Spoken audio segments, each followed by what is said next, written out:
Par défi, yango wana mukolo ya lelo, nazako benga na tous les Congolais, surtout na Kinshasa, bisika ba institution na nyos evandi, nazako tirer leçon et pas ya bana ya Tchango, bana ya Lukunga, bana ya 3h59.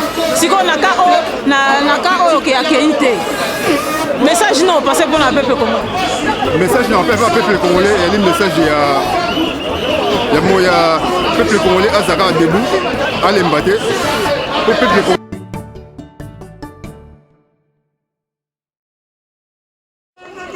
Ok, bande konabiso bana Congo, lelo mukolo ezali ya mukolo moko ya spécial pour le peuple congolais. Toza le 19 décembre à Paris précisément. Toza na ambassade ya République démocratique du Congo. Tomoni ba congolais belé ba telemi. Yango na se permettre ya ko luka koyeba makanisi nyonso ya peuple congolais azali na esika oyo pona nini alinga sala nini yango pembe nanga na zali na ndeko nanga ya mwasi o tokotuna mituna ayebisa biso vraiment kombo na ezali nani et puis tina na ye nini awa kat na esika oyo. Mbote d'abord, mbote kombo na ngai parti la belle ya masolo ya sika. Bon, na mutuna na yo tuningai tina nini o na ye na kati na esika oyo ndenge moko zali komona lelo zali le 19 décembre 2016 esengeli na peuple congolais nyonso moko na lelo aya awa po aya ko manifester selon la constitution ndenge lobi ya Congo ete Kabila na minuit na 23h59 ya lelo esengeli atika place yango moni biso to moko na lelo po totalisa na mokili ete Kabila akoki ko sala lisusu 3e mandat te. Ah, mais ndeko moi si tozomona ba congolais mingi bazali awa bango moko bazana poto ba bimi libanda mais apparemment bazopekisa bandeko na bango oyo bazana Kisasa babima te po général Kanyama lobi na Kabila bakoboma pena. Est-ce que yo bengi bandeko na Kisasa pour la ko motiver bango lokola yo moko na esika oza motivé ya kozaka na esika oyo yebisa biso nanu? Mais bien sûr, esengeli na biso tobanga te po Kanyama lobi ete ako toloba nini ako boma toloba nini abina batuke botala ba photo ya ba famille na bino avo bima avant bima botala ba famille ba photo ya famille na bino après wana bo bimi bo ba keso bo bimi bo zonga esute c'est-à-dire l'axi te alobi ke na peuple congolais bo bima te sinon to boya kufa. Eza bon ne Kanyama lobi alobi ka roboma congolais mais liwa o to bengi liwa eza na façon ebele omoni liwa eza na façon ebele ba bomi biso déjà ebele na kati ya Beni ba massacrer biso ba violer ba femme ba violer bana mikie omoni oya lelo ke mutu abanga kobima eza vraiment l'importance te pour ceux qui peuple congolais obimite lelo Kabila akeite totikali na boumbu ya libela po na ndenge bazali kobongisa ezali ete Kabila avant da libela akomana ti roi na kati ya Congo eloko bana ko bouger kozala kaka tolo kaka ba ministère omoni ba élection ndenge za na royaume ya vandi na ye ba élection za kaka ya bata CCC wana omoni yango jour ya lelo vraiment esengeli na peuple congolais vraiment bisika bozali bobima po botelemela ba droit na bino na kati ya mboka wana. Ah, ok, en tout cas, to s'appelle mingi vraiment. Bongo mama, bongo soki Kabila to moni Jesus na mukolo lobi azali akete. Makanisi na bino ba combattre zanini. Mais bitumba esilite bitumba ya Congo ekoki silate ezala mwana Congo akoti na kati ya pouvoir ezala lelo Kabila kei atiki mboka na biso bitumba ekosilaka te po tozana ba problème belé au peuple congolais sengeli vie na ye na kati na Congo échanger tozana ba vie sociale ba vie politique c'est-à-dire vie ya peuple congolais sengeli ezala na batu moko ba bundela yango po Congo ekoma lokola bisika mboka o biso to vandi.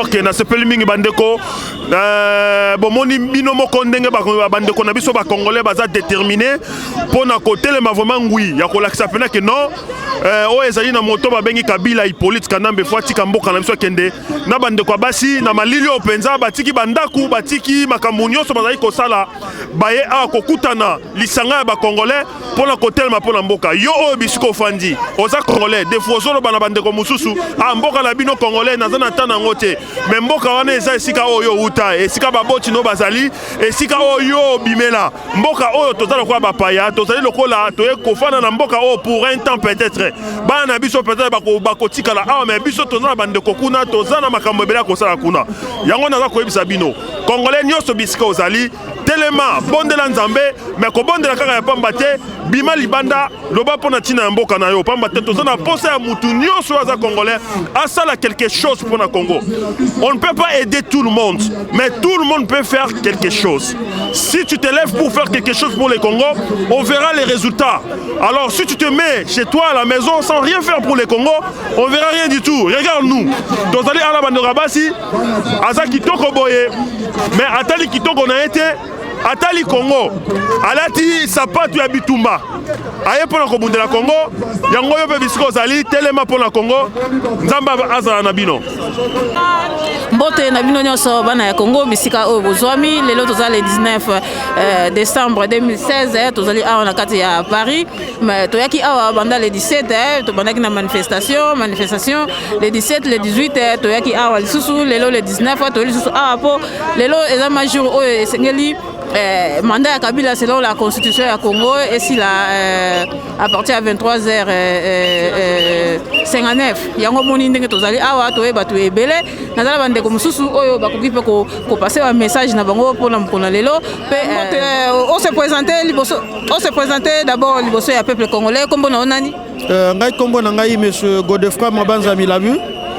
navani na engomba ya Kisasa na République démocratique du Congo na commune ya Ngaba lokola opposant politique na rassemblement actuel na français ozamalamu mingi pona bandeko basusu bazali banda pe bameka koka message na biso nayebi ce qu'on permettre ngai. Ouais, bien sûr. Ok, peuple congolais, je vous souhaite d'abord une bonne soirée. Nous sommes ici en France devant l'ambassade de la République démocratique du Congo pour réclamer effectivement ce qui est votre droit, ce qui est notre droit. C'est-à-dire aujourd'hui, nous sommes le 19 décembre 2016. Nous supposons, et vous le savez très bien, qu'à partir de 23h59, le mandat de M. Kabila, étant que président de la République, ça doit prendre fin. C'est-à-dire, vous là-bas, peuple congolais, vous le savez, Kabila n'a pas un bilan positif pour notre pays. Kabila, avant 2006, M. Kabila avait volé nos voix. Nous ne l'avons pas voté. Nous ne l'avons pas vraiment aimé qu'il soit notre président de la République. Mais alors, aujourd'hui, vous le savez, mais aujourd'hui, vous le connaissez, l'article 64 nous dit, selon la Constitution, tout celui qui veut faire la pression pour que celui qui n'est pas élu soit dehors, voilà le résultat. À tout à l'heure, là, nous venons d'être ensemble avec le pasteur Coutinho. Nous l'avons vu, et ça nous a choqués. Aussi, surtout, monsieur Kabila, je sais, tu as envoyé tes militaires, tu as envoyé tes soldats, mais aussi, il faut savoir qu'aussi, vous, militaires congolais, vous, policiers congolais, ce que nous sommes en train de faire aujourd'hui, la cause pour laquelle nous luttons aujourd'hui, c'est pour vous, vos enfants, vos pères, vos mères, vos neveux, vos oncles. C'est pour faire l'alliance complète. Moi, je vous dis aussi une autre chose que je voulais dire. Je suis la victime de la nerf. J'étais incarcéré depuis 2013 au Congo. Je connais beaucoup d'histoires. Je connais ce que je renonce aujourd'hui. Ce n'est pas ça la réalité de notre pays. Nous voulons la liberté. Le peuple congolais est asphyxié aujourd'hui. Le pouvoir, l'argent, tout, ce M. Kabila qui le détient. Aujourd'hui, nous disons non, M. Kabila, merci. Nous te remercions beaucoup. Il est temps que tu nous laisses notre Congo, le Congo de nos aïeux, le Congo qui est notre cher pays. M. Kabila, au revoir. Voilà mon grand souci. Voilà mon message d'espoir, peuple congolais, citoyens congolais, en tant qu'ensemble, tenons-nous et nous allons vaincre notre Congo. Merci, maman. Ok, soki sikoyo nadala mutuna soki sikoyo pour lelo Kabila mandat na esili selon la constitution ezali jusqu'à 23h59 mandat na esili naka ou ba congolais biso peuple to bimi libanda ba empêcher biso to bima sikoyo lobby to sani. Bon maman pona mutuna wana pona lobby to kosala ndenge nini ezali simple. Omoni makamoyo et salamaka utakala. Je crois aux que se souvenir na date il y a le 4 janvier 1959 Nengezalaka. Tango mokonzi apesi ordre ndingisa na kati ya mboka était population o azali souverain. Population asimbo konzi. Oyo atinaki bokonzi mboka te yokamba biso. Natanga lobike na lingi lisusu eloko wana te natango population bike na lingi yote lokola mokonzi na ngai esengelo tika mais ba surprise esilité ozali mokolo oyebi bozali bapanzi sango boyebi nde boza kopanza sango na kati ya mboka ekozala lobi biso tokozala na balabala sima lobi tokozala na balabala ye azala manduki peuple congolais asimbi légitimité na ye peuple congolais asimbi souveraineté na ye peuple congolais azali souverain peuple congolais azali légitime. Dans ce sens, le biais était, biso tous un problème té. Yé sera ça à la tête. Ba yé basa akaba dictateur avant yé. Aïe biso kana bango. C'est pas un grand souci, c'est pas un problème. Biso tiki tant la biso tous c'est là 23h59 qu'ils nous disent RIP. Retour interdit au pays, notre cher pays qui est la République démocratique du Congo. Ok, merci beaucoup. Nabandi bandeko yoki message na yo. Ok, merci beaucoup. Je vous en prie maman. Salam alam pour nabino. Oui, merci beaucoup. Tozali sous nandeko na biso mwasi alingi a passer message na ye. Maman Mbote papa maman. Message nous allons pour na mkola lelo. Juste un message ezali ka pour na ko passer le 19 décembre. To biso surtout les Congolais to banda ko tendre na moment oyo. Ne tant que biso peuple congolais to une ambassade ambassade ya RDC pour manifester pour ko Kabila ke le mandat na esili, c'est-à-dire qu'il est temps de partir, il est temps de laisser le Congo en paix parce que Azaki na pouvoir, il a rien fait de beau. Nous voulons la démocratie dans notre pays. Dès qu'il est Kabila, il a amené son régime, il a amené le régime batu ya poison abomi bato belé bakongolais mingi to kufie belé mais le lot obini nike to yoko yebisa Kabila ke mandat na esili, c'est-à-dire que atika biso Congo na biso ezala en paix to lingi sous Kabila te que ce soit que président de la République na mwana nte mais to lingi sous te que Kabila aza sous chef de l'état na mboka na biso parce que to yebi ke a dirigé mboka pendant 10 ans na article 70 et il sait que le président est élu mandat de 5 ans une fois renouvelable et ça qui est déjà renouvelable donc le lot déjà sous te fin na donc to y on a dit juste pour na koloba ke mandat na esili à respecter constitution.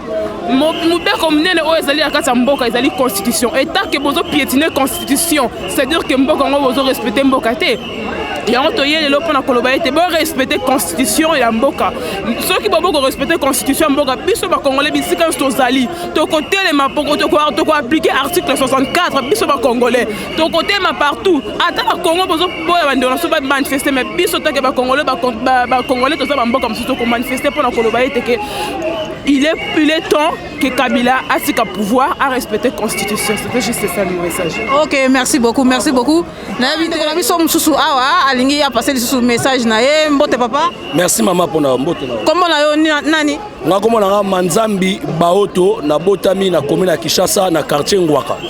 Mokona lelo tomoni ba policier belé eza mukolo oyo selon constitution ya Congo elobi ete Kabila mandat na ezali ko sila la 23h59 ya lelo tomoni bato belé pembeni ya ambassade na ba policier batondi ozu mukolo ngo boni.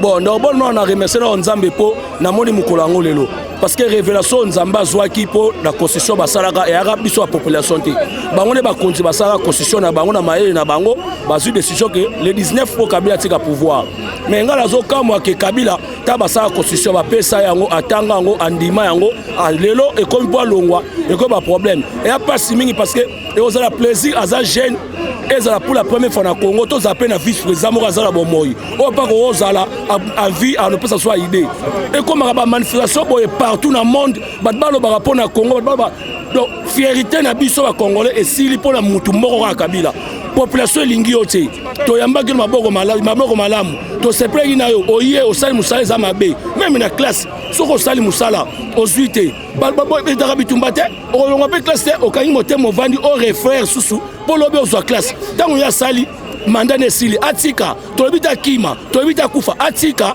avanda atala mutu akoya remplace ye azozwa bamayela mutu amalembe ntango élection 5 eumelaka te atie su candidature mosusu ya PPRD na bango soki akoleka aleki susu ye ndenge aza wana alingi kolongwa te alingi élection te alingi eloko te siko toloba nini so tolobi toboma ye alobi balingi baboma ye balobi ndenge tika alingi kotika te kima alingi kokima te sikoyo ye alingi nini bato bakufa yango tosi bana kini bo toala susi na bino bobima na bino te po baboma bino babi te lelo Kabila azolongwa lelo le 19 mandat Kabila esili a partir le 20 obandi mwana nyonso aya kino na commune na bino buka commune buka bachef babiro ya quartier buka ba 60 bandako bokotumba bato basala la politique bana changu bobuka po ya maya njile kweya nango poto kabwana bango na réside zone ebimisaka mai te bokata basinga courant matali bokwesa po marchand asala yango te ayaka nango te mobutu kutu makila ya Congo Zaiwa akende na pete na biso toyebai mokolo akendaki te Kabila alingi okende te yaye na biso nini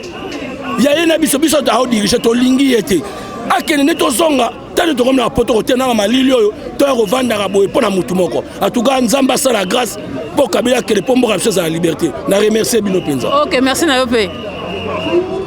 Bon, toza lisusu na ndeko na biso alingi susu apase message mbote papa. Oui, mbote. Kombo na yo? Gabi Kiziamina. Message nous avons pour mokolo lelo. Bon, pour nga journal lelo eza lokola journée moko ya délivrance pour na Congo. Soki biso vraiment ba Congo to kotika la ferme. Ya ko soutenir ba mouvement nyos to ezoleka libanda na Europe na Afrique. Toza mema bo moko jusqu'à mandat na vraiment et comme na quelques heures ici là. Tozwa résultat malamu. Yango na ba Congolais nyos to biska bozali.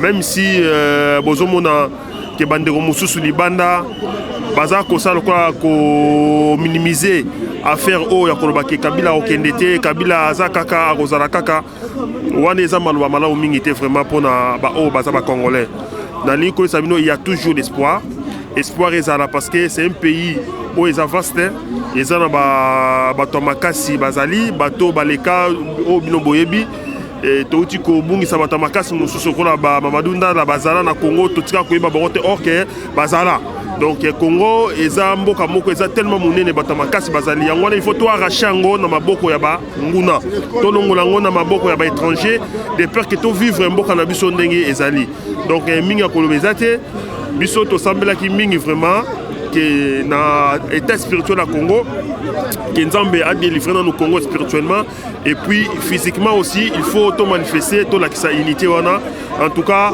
tout élément tout continuer jusqu'à ce que le monsieur Kabila il va partir minga kolbezate ba congolais nyo so bisa ozali Nzamba za na bino batela bino et puis tozotala les restes après na kati yote Kabila ayaki na mboka akotaki na Congo na minduki siko ko bimisa ye est-ce que nzela o toza ko mener biso ba congolais na Pacifique eta manzela malamu ya kobenga na Kabila ken même dans ma commune lobby c'est lui qui tue par l'épée meurt par l'épée donc ça veut dire muto akotaki na mandoki soki azoboya kotika eloko oyo akotaki na mandoki po azwazwi yango bakobengane kaka na mandoki parce que il faut muto aza na conscience ya koyeba ke esika azali aza éternellement te azwi eloko na maboko ya mutu akotika yango donc soki azolinga akotika yango te seke aza na intérêt moko derrière alinga détruit na place ya kobongisa donc ndenge eza wana mouvement oyo biso au peuple congolais tozosala démarche au peuple congolais azosala de peur que mutu wana kende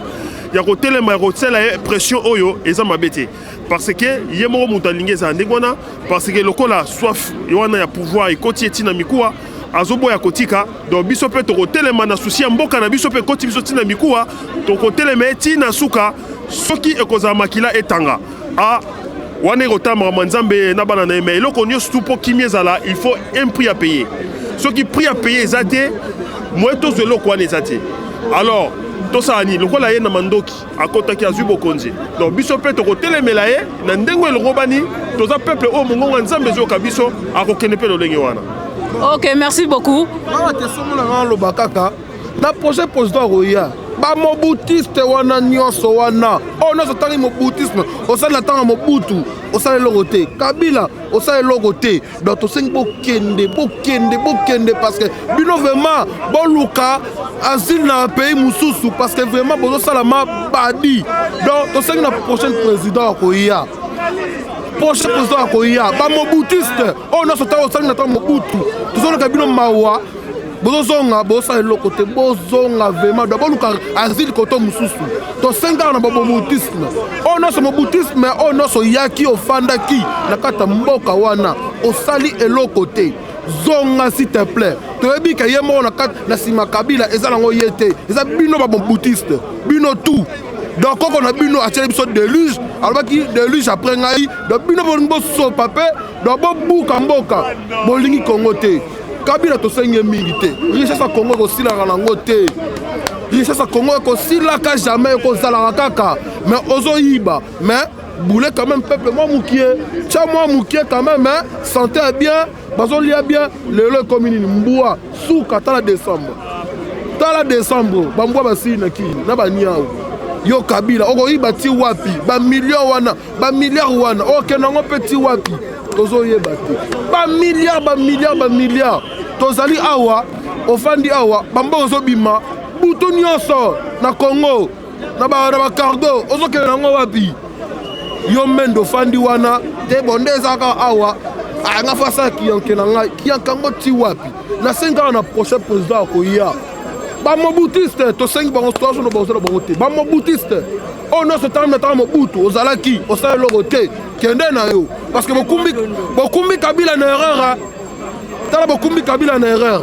bomemi ye moko adénonce bino akokosala na peuple congolais moko te ayi bango nyonso baza bacorrompu dans sa vie bamoboutisme oyo nyonso nasengi na peuple congolais bovote bango te oyo moboutisme osala ntango mobutu kende tolingi yo lisusu te bozonga koto bobutu parce que basalima eloko te bato babomi Kabila ye moko bato ya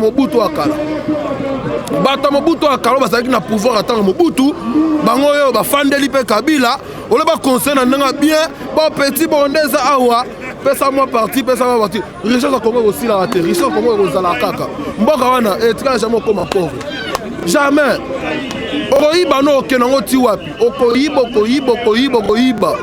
mais so ozoyiba quand même otali quand même peuple bozwa mwa ndambu santé ya bien lia ekoki ozoya lobi apesi yo million lobi nango apesi yo bamilliard susu mwana malamu asala nini aloba mpona batela poste oyo bana oyo bazala bien mpona azala na kati ya libota oyo mais ozolia esalo mpe wapi oyo nyonso mobutu moto amemi biso na erreur oyo mobutu akotisaki bango kuna na génocide na bango kuna la akotisi bango na kati ya génocide olabotela baminduki na bango akotisi bango na minduki nyonso dans lelo siko bakoma détourne biso engozangola misusu sénégalais mutu mosusu parce que Kabila aka rwandais yango toline barwandais eza bongo réalité eza bongo ofandi wana ozo bamilliard na bamilliard wana obulata peuple ata moke te koko mo afanda ya sula mwa na peso triste réalité na Congo obotami ba parents na yo okufi pa parents na yo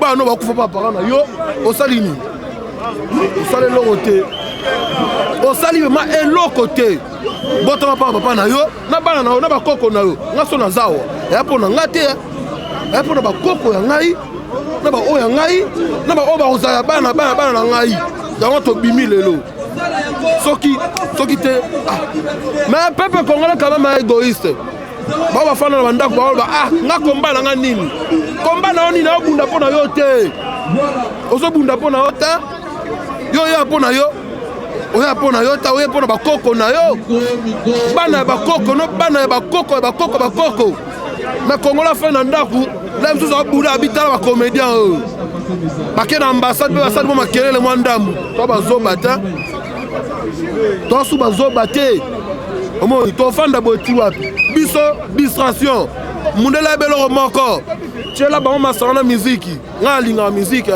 fana faire gola makasi mais pendant moment na benda na bi faire ti wapi mboka nanu omoni mboka nanu tokende obunda nanu après makambo oyo après parce que soki mbongo eza te kolia te odisa neni obina ndeni libumu vide kabila eloko liboso oyaki na mboka tongana libuma bato banda kotonga libuma bato okoka kotonga libuma bato te donc kotonga libuma bato wana eloko moko simple na bamilio na mundela pesi yo olokoti mwa quelques millions obwakeli peuple c'est tout bafandi wana baosala eloko te epuis susu omona zakari lobi nabeni moku wana ngai o peuple ndeni azo bango mpe bapubliki boye ngai nabeni moku wana ngai bayaya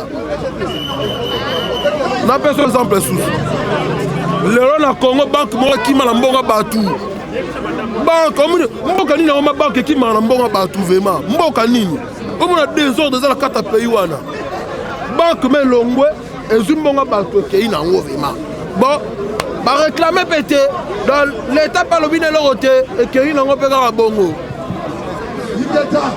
Ok. Ouais, merci beaucoup. Merci na message na aussi dit qu'on passé. Toi là ndeko la biso mususu. Aux un message à repasser, je crois. Oh les kaboé. Ouais. Mbote ndeko. Mbote maman. Comment on a? Bah comme on a jingle. Message no yango pour mukona lelo. Ah message nanga zaka que non.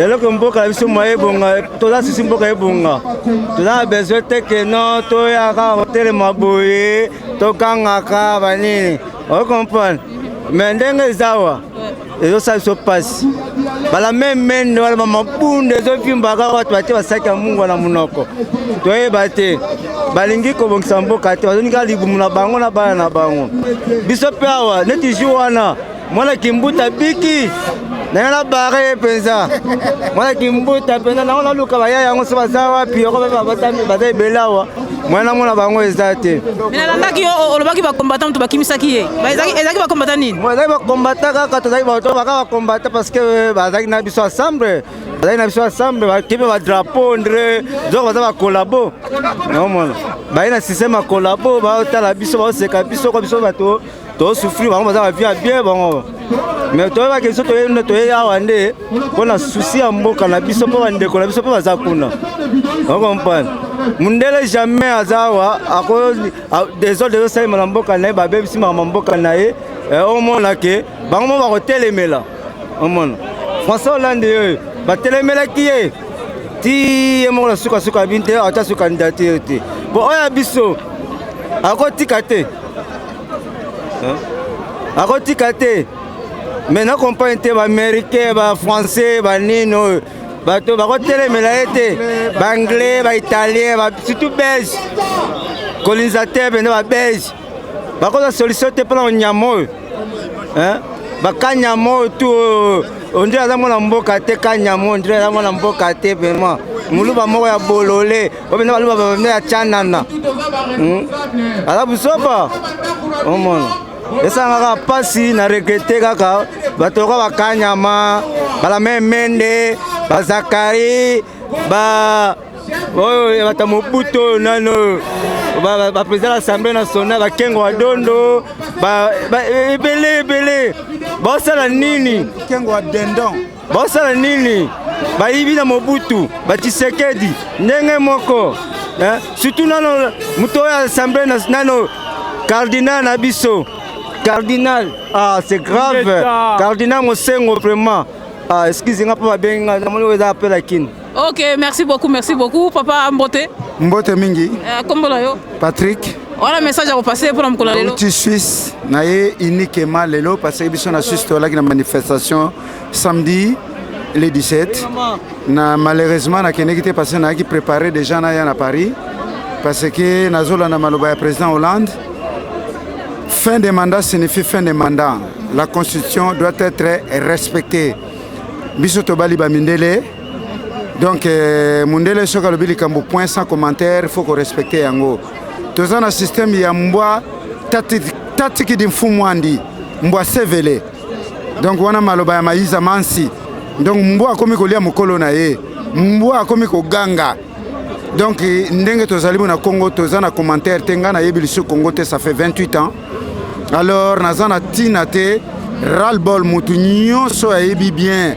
Oyo aza na groupement wana azalaki na nsima ya kanambe kana chien miso mafurumu ngutu lokola ligorodo mouta wana motua alongwa na mboka na biso po akozwa kleboa akozwa vrai kleboa avant va kleboa bazozela ye mpe na poto ane pa oki matin pa baoccidentaux bakosaki ye bazozela babenda ye likonda wana gbagwa aza wapi bazobenda ye likonda na CPI donc eloko asali zero nde mawa na bandeko na biso ya bomi tokorekipere bango te mais atika mboka na biso calme akende toétudie toyekoli toyebi ndenge akodirige mboka na biso tovandi mingi na poto tovandi mingi na mindele tovandi mingi toyebi ndenge nini akodirige un pays c'est fini maintenant soki aza na tembe akontinue natangi nkombo ya moto te mpo nayebi bango te ngai nalongaki na ntango ya Mobutu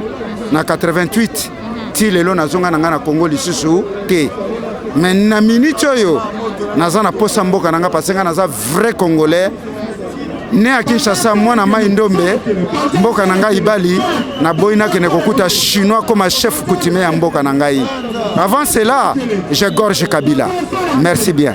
Ok, merci Nayope, merci vraiment bandeko toza ko continuer mbote kombo na onani kombo na ngai Jeff Kiala aussi na mboka nini j'espère que pour bandeko dolanda biso ngai mais ngai afai na mboka ya Rotterdam tovai na mboka moko na kanisi bino na bino mboka moko Rotterdam, peut-être vous changez de ville. Non, on est ensemble. On a la caméra. T'as un peu là-bas. Nous connaissons les ambassades qui ont manifesté parce que la constitution du Congo et le but de Kabila comme dans le mandat. Nous connaissons les gens bonnes. Nous connaissons les gens pour Kanambe, jour à l'élo, à Rwanda. Mais il y a un moment où il y a des téléméli awa. Touti Hollande de téléméli awa pour Makambo. Il y a départ il y a Kanambe. Ouais, l'élo a rekende nenge constitution lobby a rekende na 23h59. Si on a ka oyo ke message non passé pour le peuple congolais. Message non pas peuple congolais, il y a le message il y a peuple congolais azaka debout à l'embate. Pour peuple congolais sur l'embi, mutaya bundela azate.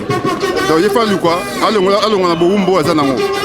Poto avant na bombo depuis 16 ans. Donc quand il y a le bombo azanango.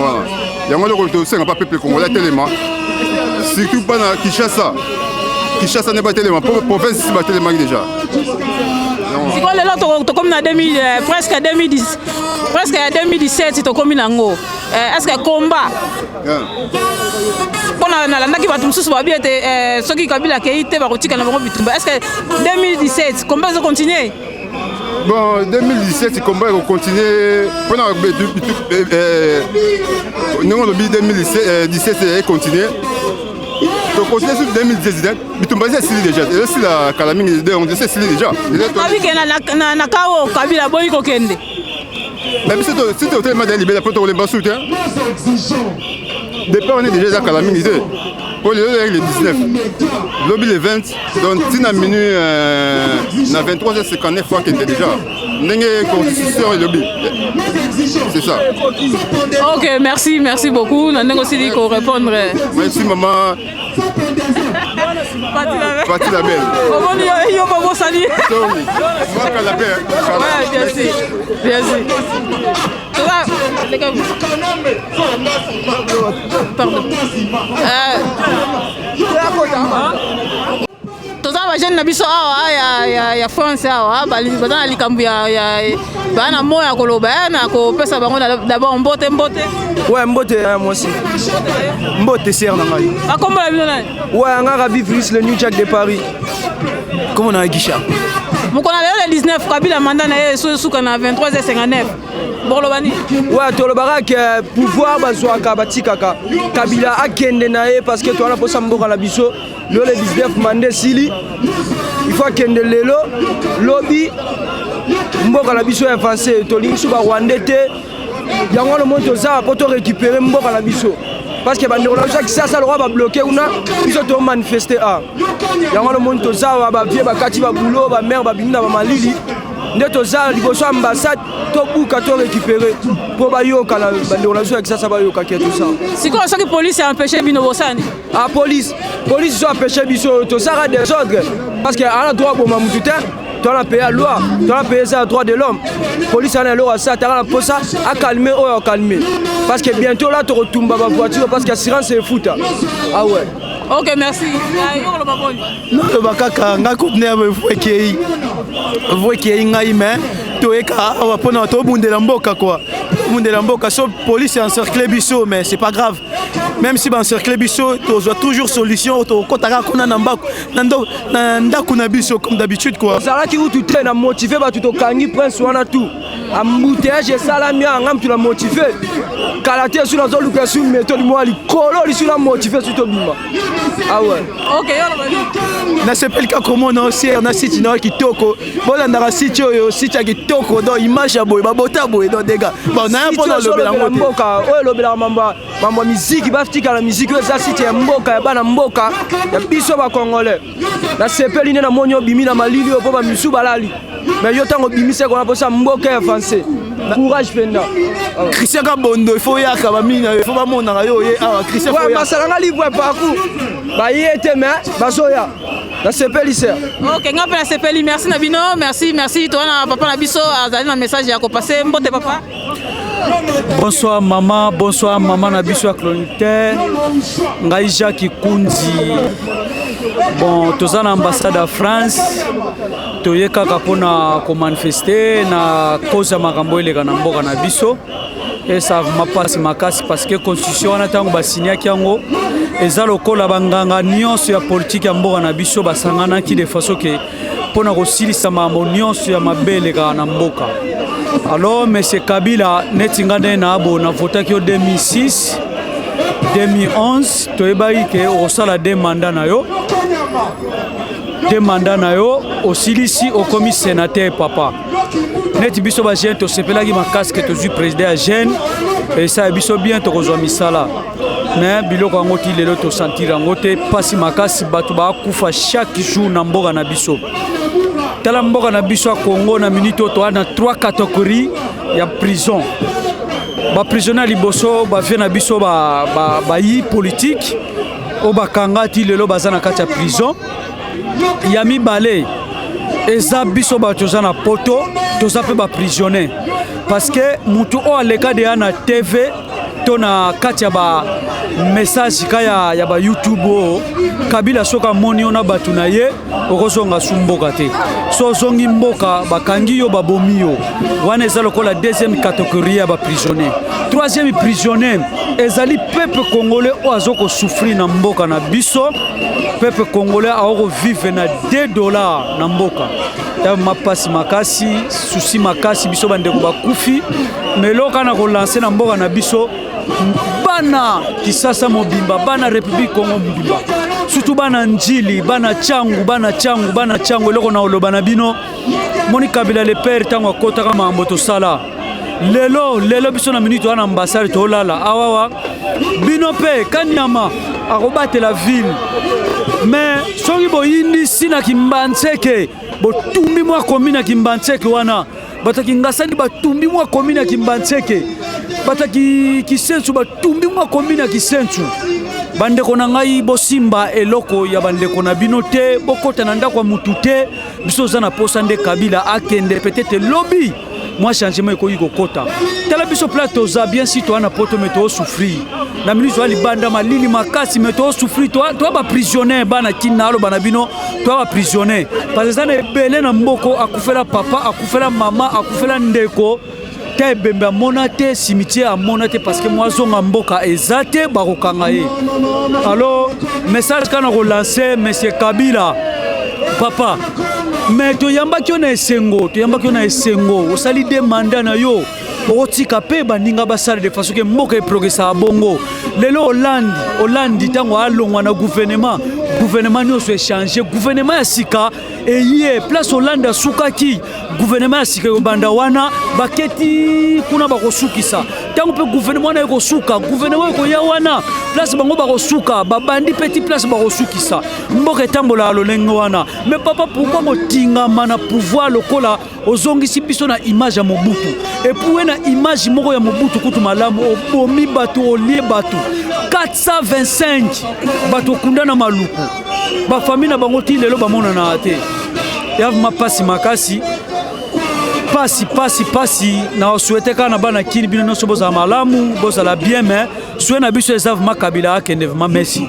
Ok, merci beaucoup na bino baye aussi kwanda biso toza ko continuer mokona lelo le 19 décembre 2016.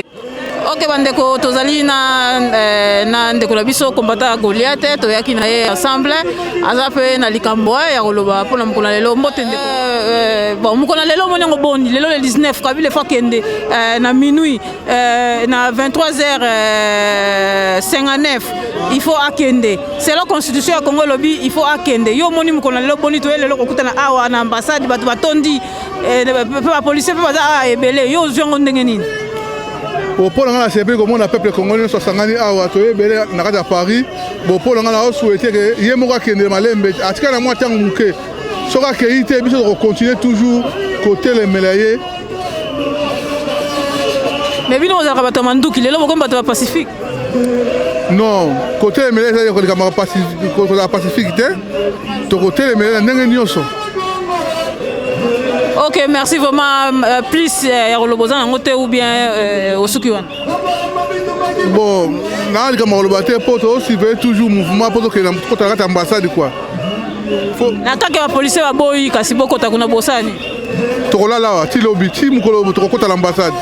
Ok, merci beaucoup ndeko Goliath. Merci na bino ba vous avez kolanda biso. Merci. Oh ezali masolo ya sika ya pati ngai moko nazali votre humble serviteur plutôt excuse-moi Gabi Kizamina. Alors on a telemi ana bandeko na biso ba combattant oyo baza ba congolais na lingi kaka koyeba lisusu makanisi na bango eloko nini baye kosala awa pona Congo na kobande pa ndeko nanga mobali oyebisa biso kombo na yo et puis tina na nini ezali awa pona to mona ba congolais bazali awa yo siko personnellement tina na nini awa tina nanga nini question bizarre. Je m'appelle Joël Mabonda, combattant, peuple congolais, patriote. Tinalanga Zali, les lois à départ à Kanambe. Tous ont motivé peuple congolais partout dans le monde entier. Aïeba que les lois à départ à Kanambe. Donc partout Congolais se retrouver. Donc il faut signifier dans le monde entier que le mandat du président Kanambe et si le mandat il y a exipation par force et si que la communauté internationale partout Mindele Bazali partout Congolais Zali il faut la qui non Kanambe n'est plus président de la République ya Mboka na biso président de la République démocratique du Congo Kanambe mandat na esili lelo na minuit aza sous président nulle part bakoyamba Kanambe na kombo ba congolais nulle part Kanambe a engagé Congo étant que président. Nulle part, peuple congolais a soutenu projet ni programme parce qu'il ne fait plus partie des Congolais. Tous ont retiré le passeport congolais l'élo na minuit. Tous ont retiré la nationalité congolaise au ça y est. Et Kanambe, tous ont retiré l'élo na minuit na yé na mosi na banana. Et puis tous poursuivre partout dans le monde entier. Ces messieurs, il n'y a que deux solutions. Ou se suicider ou ils sont en Rwanda. Et même si ils sont en Rwanda, châtiment est en Rwanda. Moi je serai demain au pouvoir. Moi je vais être demain n'a pas faire l'état congolais. Je ne suis pas là pour manifester pour quelqu'un d'autre. Je manifeste pour mon avenir dans la République démocratique du Congo. Parce que tant que je suis au Congo, je vais instaurer la démocratie. Je vais me battre pour la démocratie, la liberté du peuple congolais, pour l'intégrité du peuple congolais. Désormais, peuple congolais, c'est le nom de Kabila. Cette famille Kabila, elle est la Mousé Kabila, elle est la Kanambe, elle est comme Kabila. Ce nom-là doit être banni dans l'histoire du Congo. Ça sera marqué dans Batu Oyo. Basalama Ben à Congo, ce sont les gens qui ne vont plus exister dans l'histoire ni dans l'avenir en Bora Congo. Voilà pourquoi je suis là. Ok, ndeko toyoki opena mingi mais biso tozomona on dirait Kabila azobanga mutute azobanga ni ba combattant. Par contre tomoni avion munene ya ba Belge ye na ba soda Kabila boya ekita et puis azobengana na mindele ba journaliste kaka bino ba combattant de Kabila ndako saka kende to nini tozoyeba te pena. Biso ba combattant te na yo na toza ndenge moko. Omoni muto banga raté azo ba précaution te. So ba biso ko beta mona muke. Po beta mona muke il faut la tabaga. Po beta muto za makasa ko beta la te non. Position za la position à départ. toute façon tu as combien de temps tu as 4 heures pour Kanambe alongwa c'est-à-dire ndenga zana azobanga tellement muto banga tete ba disponibilité on a té alingalo ba oui nazana droit nanga nazana constitution so protéger nga mazana protection mo oté muto protéger muto na pouvoir et sa peuple. Lorsque le peuple se détourne de toi, lorsque le peuple te tourne les deux se lève contre toi, ça veut dire que tu n'as plus de légitimité, tu n'as aucun pouvoir. Parce que diriger un peuple, diriger un Nyamate, Nyama zana kata jungle zana loi te, mais tu vas essayer vandi bazana loi, bazana jungle te bazana loi na institution na constitution. Le mec il a tellement peur parce qu'il n'est pas chez lui, il ne se sent pas chez lui. Mais Kabila ne peut pas défier les Congolais. Le temps qu'on lui laisse de travailler, c'est fini. Là on ne laissera plus le temps de travailler, il ne sera plus jamais président de la République démocratique du Congo. N'a pas besoin d'exemple de Rolanga. Comme en France, ça fait plus de 20 ans, je ne l'ai jamais vu venir ici officiellement à se réjouir de la présence de la France. Il n'a jamais été accueilli comme un président libre qui vient, comme d'autres présidents, à faire pour aider le peuple. Mais on ne veut plus parler de ça. On va parler de ce qu'on a futur. Après lui, qu'est-ce qu'on va faire? Parce que là, il faut dénoncer un système où accompagner Kabila. Ce n'est pas des étrangers. Ça, on doit tirer attention aux Congolais. Ce n'est pas les étrangers qui ont accompagné Kabila. C'est les Congolais qui ont accompagné Kabila. Tout le monde a des sanctions américaines, tout le monde a des sanctions européennes. Identité na origine na bimi wana ceux qui veulent travailler toujours projet de bino pour travailler là bas na pouvoir pour valoriser bino pour passer à bino influence le peuple congolais comme si que bino ndé boza maël bino ndé boza boyebi ko travailler na ba occupant alors vous vous trompez demain ça ne sera plus le cas. On vous a identifié, on connaît vos origines, on veut combattre avec vous jusqu'au bout. Les Congolais ne vous appartiennent pas. Okay. Voilà. Alors, Bandeko Bilo Morobozo, on a combien de Congolais basés en rage contre Kabila. En tout cas, on a évité le roni, il y a Rosala pour la Biso Moroba Congolais. On a beaucoup de compétitions qui s'amoutent, Kolobane, Kolobaboete, pour Bakando, Oyo, Ezo Matabo, on a évité. En tout cas, ceux qui ont méqué na combattant on a Congolais dans le moment Oyo, Yo Mama, Yo Ndeko. En tout cas, il faut faire très attention aux étrangers. En tout cas, pour l'instant, il faut tirer les Congolais tranquille. On a biso kanda zanango. Donc si on a tête aux conseils toujours dans masolo na biso ya Congo ya sika, masolo ya sika, sango ya sika, oezia ndoko so parti. Donc on a biso mosusu combattant zaliawa, yepe to kotuna motuna pe sa biso kombo na ye et puis to e batina na ye na combat ezali nini eloko nini ay ko sala awa lelo mkola lelo. Likis Mayuku. Ouais, donc on a biso Likis Mayuku ofandi na commune na Kisasa. Nakala na Matonge, né et grandi na Matonge, scolarisé na Matonge. Ah ok, to sepeli ming de Konabiso. To moni mukolo ya le 19 oyo date historique tout le monde a bien pour la libération ya Congo, libération ya ba Congolais, tout partout ils sont dans le monde. Donc il y a une raison na biso lelo liboso ya ambassade. Donc to yende lelo parce que tu es destitué mutu oyo babengi kombo Hippolyte Kanambe. C'est un imposteur oyo auta na Rwanda akota na baboti ya mbula akota aya aboma soit disant tata na ye lelo akoma na mboka wana ça fait 16 ans oyo afandi na mboka wana par défi.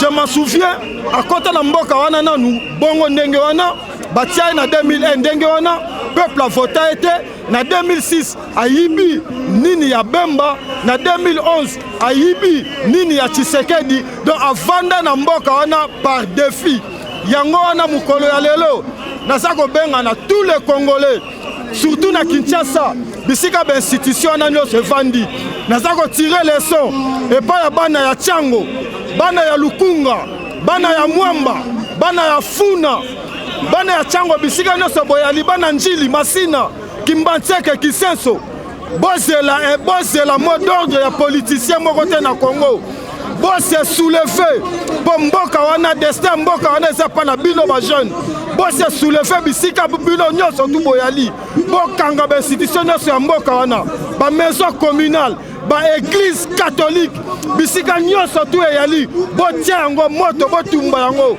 bisika nyonso institution mboka wana evandi botumba yango donc bose soulever bozela consigne ya politicien moko te ce sont des aventuriers batelemi wana bakoti na semko wana mpona koaccompagner monsieur Hippolyte Kanambe.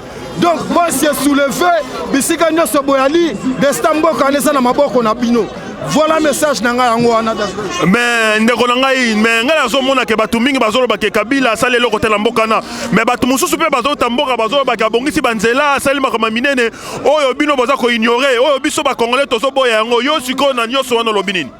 Bon ekokamwisa ngai soki bolobi tangela ngai kombo ya nzela moko Kabila asala na Congo wana. Ezaka banzela bato bazoloba ya Matadi nzela kitoko bisi ya kopema ezali. Mon frère nakati yo maloba te nzela Matadi ezalaka nango déjà. Tobotama tokoli nzela ya Matadi ezalaka nango. Donc nayebi nzela moko boye te oyo ya sali. Soki kobamba peut-être banzela mon frère naza mwana centre-ville nabotami nakoli na Matonge. Bilongi nyonso to na Matonge yebi ngai. Nabotami nakoli na Matonge naza mwana centre-ville. Na longwa na kini na 93 après marche ya ba chrétien. Ba boma ba chrétien liboso à Saint-Joseph. Lelo nazo tirer sonnette d'alarme et pas ya ba faux politiciens na nyonso to bafandi na kini. Bino batu bo dirsir Kabila. Bino batu bo komisi Hippolyte Kanambe lelo assassin ya makasi ndenge wana. Tous les politiciens o bafandi na kini. Monsieur Bochab Bolole, faux professeur.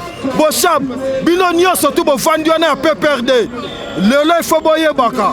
Ndenge Kabila wana zo kende Hippolyte Kanambe. Bino nyonso to sa charger na bino. Batu ya rassemblement. Oyo balanda ki rassemblement wana. Boykoti pona ko accompagner Kabila. Monsieur Moubake, Monsieur Chilombo Félix, Monsieur Delis Sanga, Monsieur oyo nani batu nyonso ya rassemblement. Oyo bokoti pona ko accompagner Kabila. Makolo na bino na poto abu opia. Botiaka na poto de po Paris sande biso. Mukolo borotia makolo na poto. Toko s'en charger na bino. Donc bosu kaka kuna parce que cop na bino lelo bosa ko livrer peuple akende ko kufa bino bo vandaka bo vimbisaka ba mabumu na bino peuple congolais ba ko influencer te ba déshonorable wana basoka combien na mois. Oyebi salaire ba déshonorable wana ya ba député na Congo. Oyebi salaire na bango mon frère. Apparemment basoka na bango bambonga bien hein. Basoka plus de $10,000 chaque fin du mois. Siko yo mwana ya yo fonctionnaire ozwaka combien elo côté fonctionnaire bana na biso o bafandi na Congo bayaya baleki na biso kaka bambongo ya bino baza ko yibaka bango o bazo yibaka biso bayakaka bapesaka bino ba $4 ba 2500 francs ba 100 francs pona bo se soulever te pona bo fandaka ndaku baza ko doser bino yango wana nasa ko tirer sonnette d'alarme.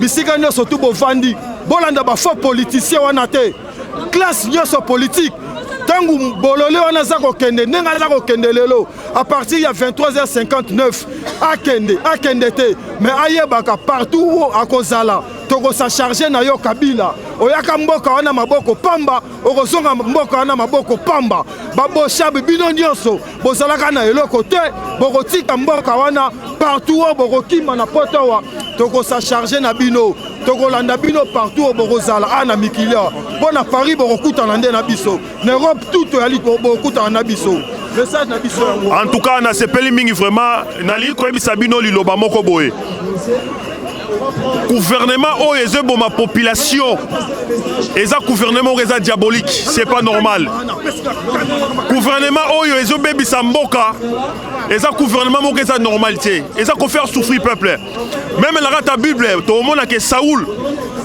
tango marche na comment qui mabe vis-à-vis ya population ya peuple de Dieu peuple est révolté qui et puis ba pesa qui tort et peu nzambe biso pende toza bo peuple congolais telemi ti mutu wana kokende mais yambona si sa masolo nyostu toza na ba mama na biso pe bazali awa bandeko mutu bazali oyo balingi koloba na tina ya Congo message oyo bakopesa ok ndeko na biso alobi alobela mpona ndeko na biso mosusu na mboka loba ndeko nini lisusu ouais message ezalaki privé po Kombo Likis message ezalaki direct mpona bololo ya Kanyama na munoko na biso eza nyama moko ya mukie nyama moko ya mukie Kanyama yo olekaki bolozi na eloko te olekaki bolozi na charisme te olekaki ba général ba colonel ba nzimbi na eloko moko te olekaki nani oyo nani zingzong na eloko moko te na influence moko te Kanyama lelo yo il faut yebaka yango partout où okozala oza kotinda baboma population wana Kanyama oza eloko te. Population bobanga ndingisa Kanyama anate aza eloko te. Kanyama toko sa charger na yo bisika nyonso kozala. Kanyama toko sa charger na yo bisika nyonso kozala. Kanyama toko tia opine oza ko intimider peuple. Kanyama bafutaka yo combien? Policier bofutaka bino combien? Na policier à Brazza aleki yo na salaire. Policier à Rwanda aleki yo na salaire. Policier à Angola aleki yo na salaire. Ba le chèque de la classe. Bozwaka eloko côté. Bazotinda bino ba toro ba yuma. Boboma batu. Boboma population na bino moko. Bozwaka eloko moko te. Bozwa batu moko baloka bino. Policier telema. La muka ozwaka eloko te. Mukola leleza mukolo na yo. Landa peuple na sima. Bo se soulever en fait boza la libérer. Message nanga yango wana. OK, merci beaucoup, merci beaucoup. Tomoni awa mona kalamu et puis nako yebisa bino ba congolais tokotika bitumba te toza toujours carte na bitumba jusqu'à ce que tozwa résultat na biso o tozoluka pona Congo na biso ebonga ezonga normal. Tozo lekisa micro na biso na epa ndeko na biso mama na biso combattante ba mama na biso vraiment mama biso tomoni o awa ngai na ebaki atake mwana na yo na ebi na ero mama fofa na ndako akipe bakoko akipe biso na mwa supu maintenant na monio vraiment maman oye kosa nini oyebisa biso na. Merci papa. Dans le poto baloba, quand un peuple ne défend plus ses libertés et ses droits, il devient mûr pour l'esclavage. C'est-à-dire que ceux qui moutou ayebi ko défendre ayebi ko bundela ba liberté na ye na ba droit na ye te, c'est-à-dire azali prêt à comme esclave. Mais biso peuple congolais te biso liboso na ko remercier bino mingi na nde bopesi ngai moi minute oyo. Vraiment nazali très fâché. Et puis nazaki vraiment na balarme na misu mpona uta kosala séjour moko na Kinshasa. Mais situation nga na kutaki kuna franchement parlant. Ce que ça na congolais moko uti Kinshasa ye koloba ana poto ke Kinshasa pena makaba malamu ezoleka kuna congolais wana na yebite soki uta Kinshasa oyo wapi. Kinshasa plutôt yebaka Kinshasa benga Kinshasa qui la belle et comme qui la poubelle. Moyen koloba kutu ezalité. D'abord na la même la situation ba policier. Les policiers à Congo batia bango à genoux. Si je dis à genoux, ça veut dire qu'à genoux. Bah comment on ça dans le parking. Bah comment on ça dans la sécurité. Bah y a poto bah coquin dans le supermarché. Policiers remontent à comment mendiant. Policiers bah longola et le coup y a qui policier. Policiers zali wana armée zali à politique. Armée zala kaya mutute. Armée zala rapona mboka. Ata le loso y kabila longwe. Armée kotika na ya Congo. Puisque formation bah on va ça bah zali bon y a contribuable de Congolais. Né na mboka la mission comment ceux qui président moko aye a dissoudre armée on est comme côté la carte président ba comme ko presser pour opprimer population a to telemi wana ba telemi wana basa la police te basa libiso eloko ni basa biso boko lote pona nini oyo soka na mikili poto na bamboka na biso ko salema te pona nini eko ko salema te donc ezali mauvaise foi ya ba politicien na biso ba traîner biso mingi en bout président oyo akoya président ko osala na lebite na côté li Kabila na lebite na côté li akoyo ko yana ba idama la mais entourage wana mais yemo président sala ke eloko nini est-ce que azu contact na biso population azu contact na population atamba la mon côté ba jeune chômage matiti na likolo ndimate ba jeune ba komi ba génération sacrifiée oya mboka wana ezali de 18 à 35 ans lelo otozoloba bana wana ezali à venir à mboka la biso pona nini négligence ya bongo on dirait que Congo tozala mbongo te so ipo yibi na ozio mone koki mais quand même il doit savoir qu'il a affaire à des intellectuels. Nous savons ce que c'est la Constitution. Cette Constitution, c'est lui-même qui l'avait mise en place. C'est lui-même qui l'avait fait voter. C'est lui-même qui l'avait élaboré. On l'a voté par référendum. Le peuple a accepté. Au nom de quoi maintenant il arrive à terme de son mandat, il ne veut pas partir. Azo gagner, il gagne le temps. Et maintenant, ce sont les politiciens qui se sont mis dans ce jeu-là. Il y a dialogue. Même les évêques, moi je suis étonné. Comment cela se fait-il que le mandat d'une personne qui se termine aujourd'hui à minuit, le 22. Puisqu'à partir de minuit, toutes les institutions tombent. Toutes les institutions alors, et là, comme le Binatongo, Congolais, Nyon, surtout, Azali, égal. Donc, bon, on a vu sur le bureau, c'est une institution, toutes les institutions tombent dans l'eau. Dans le pays, le Congo, les géants de l'Afrique, qu'est-ce qu'on a fait du mal? Donc on votait président on est bon malgré tout ce qui s'est passé. C'est là qui m'a bien non, qui nous respecte. Jusque-là, nous on a supporté, on lui a laissé son temps. Maintenant qu'il comprenne aussi que le temps de partir est arrivé. Bon, pour lui faire la sourde oreille. Eh bien, nous aussi on va faire de la même manière à Boma. 70 millions de Congolais, à Mami Balemi Satou, à Roma Congo, à Moko, à Bissa Congo Azali. Pour Congo, nous sommes des natifs du Congo. À Zouabiso, à sont en prison. Donc comment revivre les gens sont réduits au silence, les gens sont réduits à la misère, les gens sont réduits à la pauvreté. Tout ça dans le Congo, non, c'est inacceptable.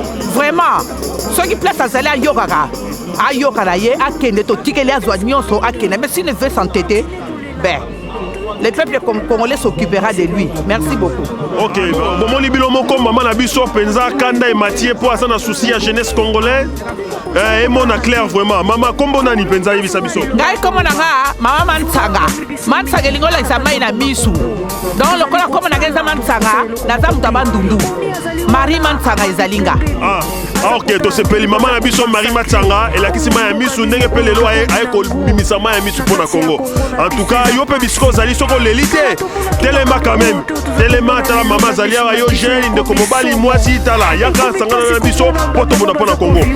Bébé baza kokufa o nzambe ozali wapi yaka na siku na biso toza kopelela yo tongo midi pourquoi Congolais bavale mabele na yo Congolais bavale mabele na yo po mingi na biso to préférer ka musique toza ko préférer basanga toza ko préférer polémique biloko wana misato yango ndezali kokanga biso to eba situation za koleka mboka na biso soki totiki yango Congolais to kofungola miso to komona musika vomezali pasi Congolais telema bundela mboka na yo ko Congolais telema bundela mboka na yo tomoni ya mboka mingi oyo esi ekenda na miso na biso lelo bakoma kolela bakoma banomade bakoma kolala libanda bakoma kobundela mo place ya moke batikela bango